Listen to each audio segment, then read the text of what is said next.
I'm standing in my daughter's bedroom and she's away at camp this week and I have to pick her up on Saturday morning, early Saturday morning. And I told her that I was going to install a barn door closet door for her while she was away at camp. It is now Thursday and I have to pick her up on Saturday and I still have not installed this barn door. Here's the situation. I had acquired 3 doors a year ago or something and I was going to use one of the doors for this barn door. So when I brought it in here on probably Monday, it's too short. So I pretty much gave up and I was like, I'm gonna have to just find a taller door, either get an 8-foot tall door and cut it down. I went shopping at Habitat for Humanity, couldn't find anything, so I kind of gave up. Then I came back in here yesterday and thought, there's got to be a way I can make this happen. So what I decided to do is I'm gonna take this flat panel door off of the hinges, put this 6-panel door in the door opening because I also have 2 more of these, and originally I bought these doors to replace all of our bedroom doors, which are 3 bedrooms right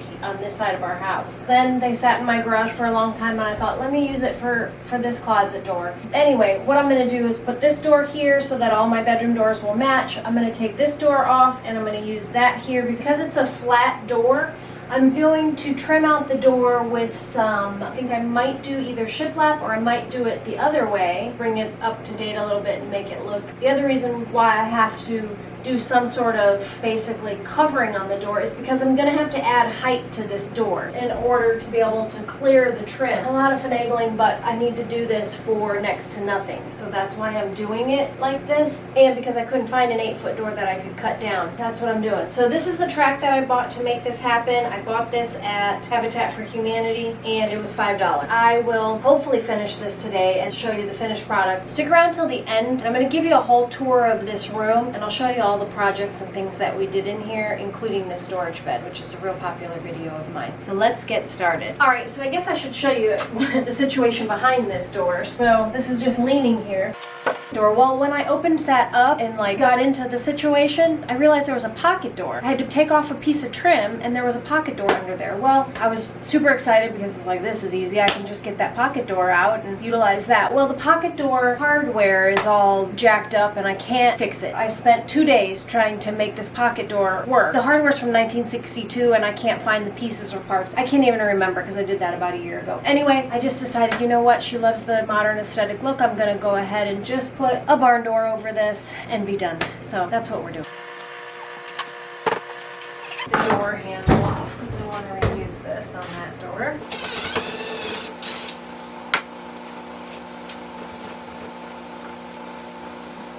Now I'm going to lay these down and I'm going to transfer the notches for the hinges onto that door.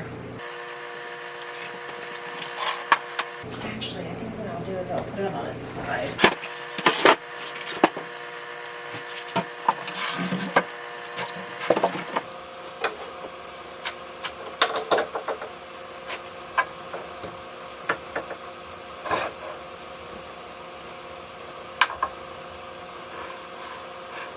Same thing on the other side. I got these hinge spots carved out, and now I'm going to try to hang this door back up.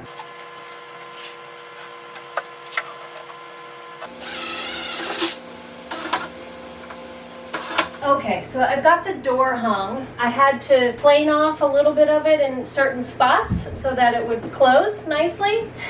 I sort of feel like I might need to do more because once I paint this, it'll raise the wood and it might get too tight.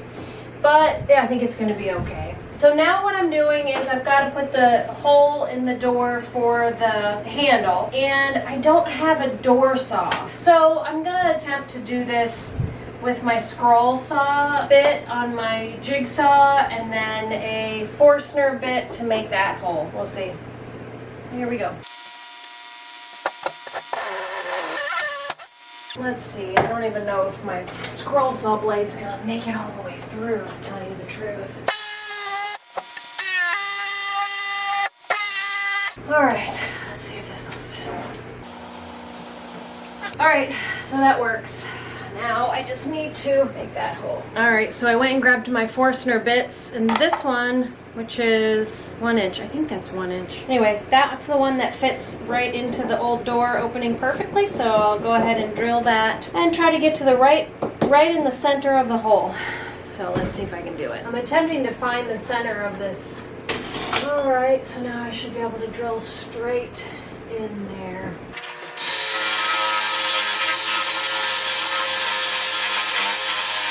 I suppose you could use a spade bit for that too.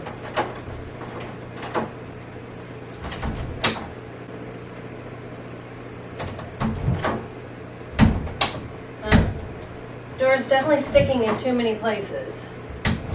I need to shave it down some more here and some at the bottom.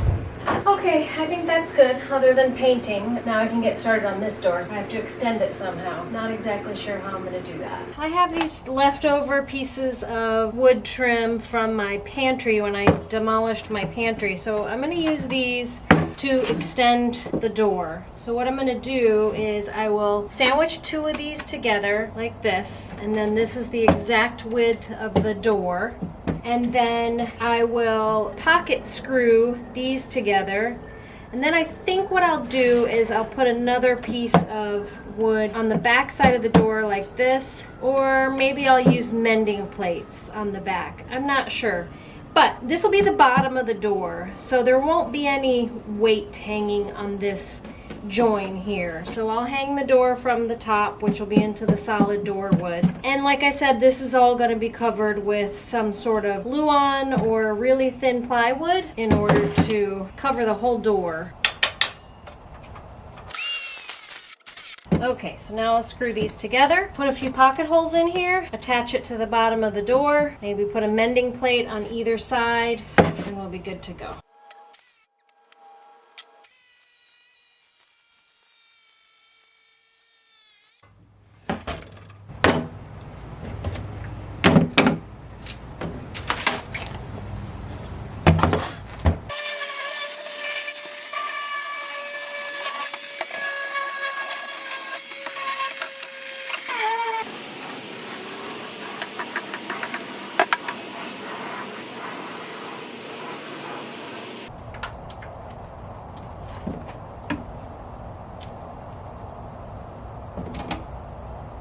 So I went ahead and got my nail gun out because I'm realizing that the glue's not going to do it. I have to put a nail in here. So I'm putting a nail on each end to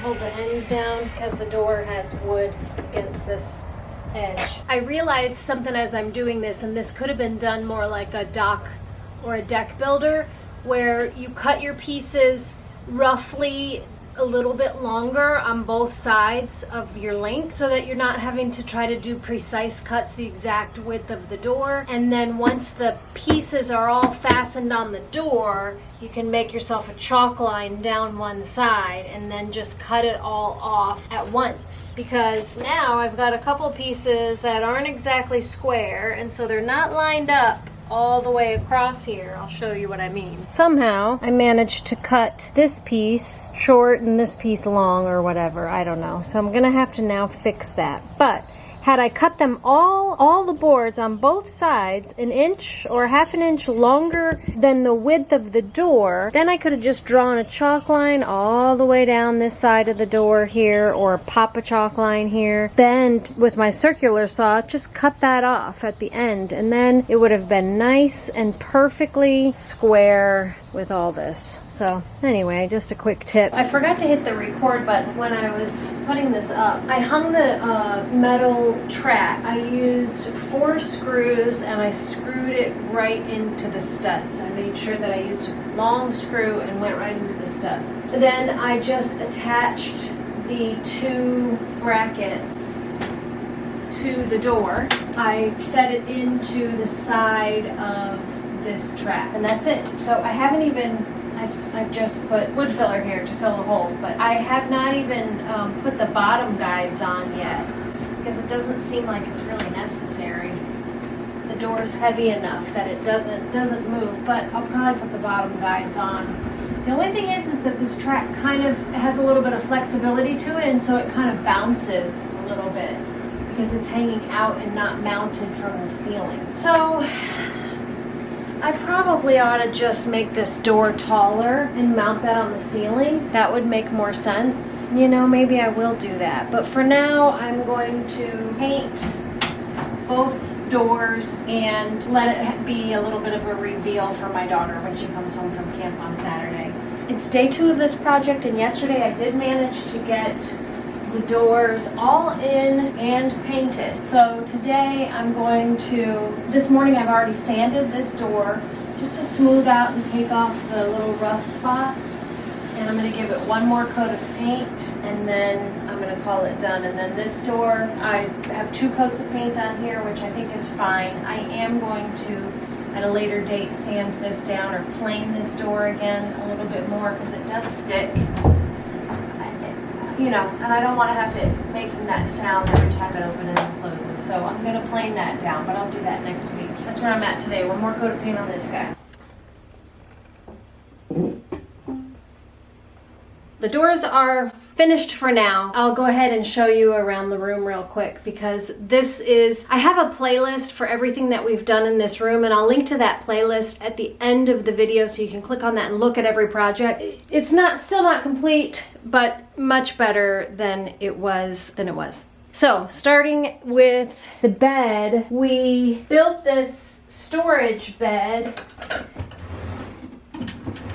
So this room used to be my son's, and when my girls became teenagers, they were sharing a room up until my youngest daughter turned 14 and my older daughter was 16. So that's when we moved my son into the guest room because he was at that time 18, so that my girls could each have their own space. And so at that time we went ahead and painted this whole room. I put up that shiplap on the back wall. We made this headboard. I made all these pillow cases because my daughter's very picky and she likes to have matching everything. So we picked out a fabric that matched the headboard. I made 4 pillowcases for her pillows. 2 of them are at camp right now. And then I made these ruffled pillows with this beautiful white linen. She bought this herself. I made the duvet cover for the bed at that time. This little hamper cabinet here, I picked this up at the Salvation Army. It was $10. It's a hamper. It's the best because it has these Velcro bags in it. Anyway, it was at the Salvation Army auction and it was only 10 bucks. So I brought it home and painted it. It was brown and it's got drawers here, and that's that. The whole room started with this rug. She saved up and bought this rug at Home Goods herself. That was kind of the starting point for this room. She wanted the whole room to be really neutral and modern farmhouse aesthetic. So we picked up the rug and ran with the whole modern farmhouse aesthetic. The bed, let me go back to the bed a minute. The bed is a very popular video of mine. It is this bed I made out of 2 highboy dressers. So I cut the dressers down and put them on each side of the bed and then put a plywood platform on it, and that's now her bed because she really, really wanted to have that IKEA Hemnes bed with the storage under it. But they're expensive. I think it's like 400 bucks or something, and even on Facebook I couldn't find one for like less than 200. And I already had these dressers. One of them was actually in here because it was my son's bedroom. And so it was in here and he didn't need it in the guest room because there was a dresser in there, so we used that one. And then I had another one in the garage that I had thrifted and I was planning on reselling it, and I thought, well, let's just do it. So it didn't cost me anything. And we made this storage bed, and it has this cute barn door at the end of it, and then also has that whole middle section is open for storage. Anyway, you can see the whole build of this bed. I'll link that in the cards right here. I had this bench in my foyer and I had a different cover on it, and I washed the cover and it shrunk really bad. I couldn't get it back on. So we moved it in here and I made this linen slip cover for it to match the pillows. Her little vanity. We bought this vanity at Salvation Army, I think it was. I don't know. Anyway, I'm super cheap, so I think I probably bought that at the Salvation Army auction as well. She repainted it and sanded the top and refinished the top. And the mirror, she bought that herself, although we're looking for a replacement for that because we bought that, I think we bought that up from somebody on Facebook Marketplace, and it's real cheap, and so the glass is like kind of wavy, sort of funhouse-ish, so it's not great. So we're gonna get a bigger mirror, a different mirror that maybe kind of sits on top of here and is bigger, taller. In this corner is her chair where she does a lot of her schoolwork. My friend gave me that. It was already slip covered in that lovely white fabric. It needs to be cleaned. Her mirror, which is like her best friend, that's where she sits on the ground and gets ready. And then all of her friends up on the wall. And then there's her skimboard that we made together, epoxied her skimboard. She loves to skimboard at the beach. So anyway, that's her whole room tour. The curtains, you can barely see them. They're just off white linen curtains, and I bought those at a thrift store very inexpensively. And I even got the curtain rod at a thrift store. Thrift stores are a great place to buy curtains and curtain rods, and even like sheets work really great for curtains, and I buy those at thrift stores all the time. And then she's got her keyboard that she loves to play, and it's mounted on the wall so that it takes up minimal space, and we love that. And then back to the closet door. Let me back up and give you a good... If you want to look at any of these projects, I'm linking to the playlist right here. So click on this playlist. It'll take you through all the projects, and then you can look in the description box below here for any of the products. Well, I don't know what product. Well, I could link to fabrics and things like that, I guess. Click the playlist right here.